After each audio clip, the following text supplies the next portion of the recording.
Subscribe कीजिए ध्येय IAS channel को और बेल आइकन को दबाइए लेटेस्ट वीडियो सबसे पहले देखने के लिए।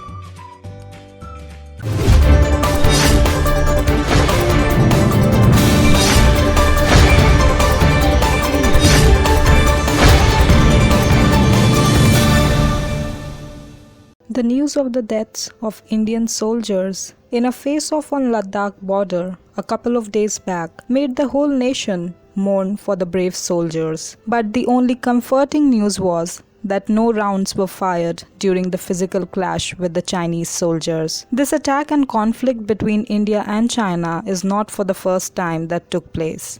Previously, decades ago, India and China military clash took place at Nathula in the year 1967. In the Himalayas far to the southeast of the location of the present violence, several deadly encounters between the world's two most populous countries left dozens of Indians and Chinese soldiers dead. In 1967, a face-off with the Chinese troops lasted for over 2 months at the other end of the Himalayas on the Doklam Plateau. The conflict was encouraged at that time due to the non-military activities. Around 80 to 200 Indian soldiers were killed, along with 300 Chinese soldiers. Weeks and months ahead of the clash, the Indian side had decided to fence the border with 3 layers of barbed wire.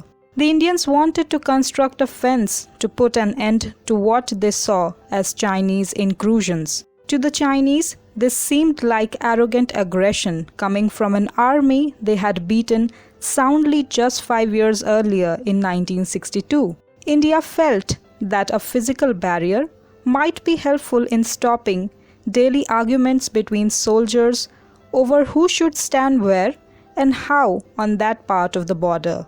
The Chinese obviously disagreed. Several attempts were made to stop Indians from erecting the fence. The work of the same started on August 20, 1967. Later, on 23 August, around 75 Chinese soldiers carrying rifles fitted with bayonets advanced slowly towards Nathula in an extended line, stopping at the border. Standing there, they read out slogans showing their protest. This lasted for an hour. On September 5, as the barbed wire fence was being upgraded to a concertina coil, the political commissioner had an argument with the commanding officer of the local infantry battalion, Lieutenant Colonel Singh. Thereafter, work stopped. Work, however, resumed on September 7.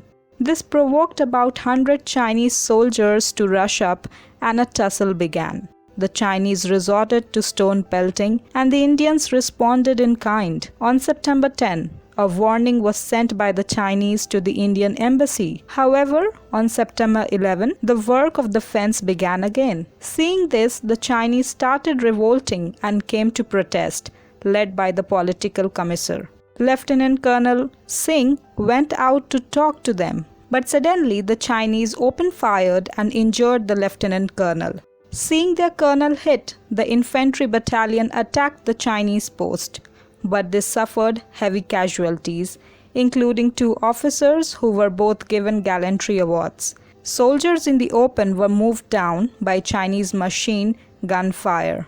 The Indians responded with artillery fire and pummeled every Chinese post in the vicinity. Many more Chinese perished in these heavy fire assaults than the number of Indians who were killed in the initial engagement. Taken aback by the strong Indian response, the Chinese threatened to bring in warplanes. When the Indians refused to back off, the Chinese news agency denied these plans. Having sent its message militarily, India on September 12 delivered a note to the Chinese, offering an unconditional ceasefire across the Sikkim-Tibet border, emerging on September 13. This was rejected, but the situation remained largely peaceful until the 14th. On September 15, the Chinese handed over the bodies of Indian soldiers with arms and ammunition, saying they were acting in the interest of preserving Sino-Indian friendship. The 1967 incident was the last incident of casualties that took between both the countries, India and China, in the Sikkim sector.